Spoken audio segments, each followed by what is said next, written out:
Je suis Peter Lore, je suis un ancien d'histoire. J'ai été diplômé de Master 2 en histoire contemporaine sur Bonaparte, la campagne d'Égypte, en 2008. Et je suis actuellement chef d'entreprise, puisque j'ai créé mon entreprise. Alors cette entreprise fait de la formation en insertion professionnelle et je travaille donc auprès des jeunes, puisque c'est un des manques qu'il y avait à la création de mon entreprise, que j'ai repéré avec un ami, avec lequel je me suis associé. Et donc nous travaillons sur justement le projet professionnel, les lettres de motivation, les CV, les entretiens d'embauche. Et on intervient à la fois auprès d'un public qui vient directement à nous, donc des jeunes individuellement qui viennent, ou alors dans les universités, dans les écoles supérieures, dans le cadre des formations.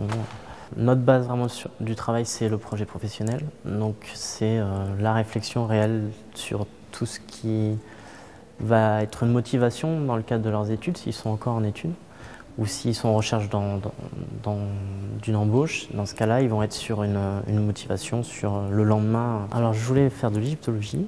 J'ai pas réussi à poursuivre mes études dans ce cadre-là. Donc j'avais pas du tout de projet professionnel à la sortie de mes études. Sur la fin de mon diplôme, j'ai commencé à réfléchir à l'entreprise. Et donc ça a mis 1 an et demi pour se créer, parce que ça mobilise beaucoup de temps de recherche, de travail, d'information, de gens à contacter, de réseaux à mobiliser pour savoir si c'est un projet viable ou pas.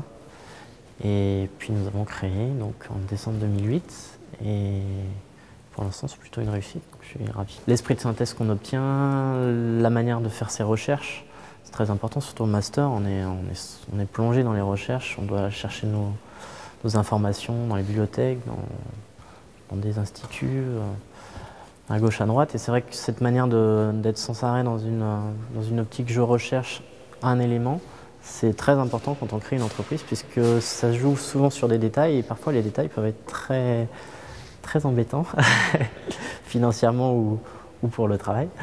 Et ça, c'est quelque chose qui aide énormément à avoir ce sens de la recherche, à avoir ce sens de la synthèse, savoir organiser les éléments, les faits, les choses. Et puis le monde universitaire, comme je l'ai connu aussi, ça m'aide du coup énormément pour le travail que je fais. Je pense que quelque chose de fondamental, c'est réfléchir petit à petit à son projet professionnel dès le début de ses études, parce que on va pas avoir forcément une connaissance précise au début de ce qu'on veut faire à la sortie. Parce que c'est vrai qu'on nous présente toujours les métiers traditionnels en sortant d'histoire, historien, professeur, passer le CAPES, l'agrégation.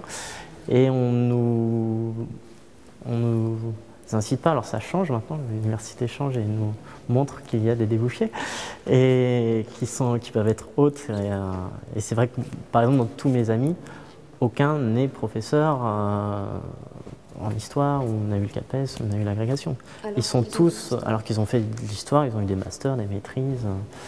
Et c'est vrai qu'aucun, finalement, les profils sont vraiment différents. Il y a du journaliste, il y a du menuisier, il y a du responsable ressources humaines, j'en passe, chef de projet. Il y a beaucoup de possibilités. Et c'est vrai que je pense que c'est important pour l'étudiant de réfléchir petit à petit. On pose ses idées sur papier, on réfléchit à quel environnement nous plaît, est-ce qu'au niveau moral, éthique, ça c'est très important aussi, les freins personnels dans un métier futur.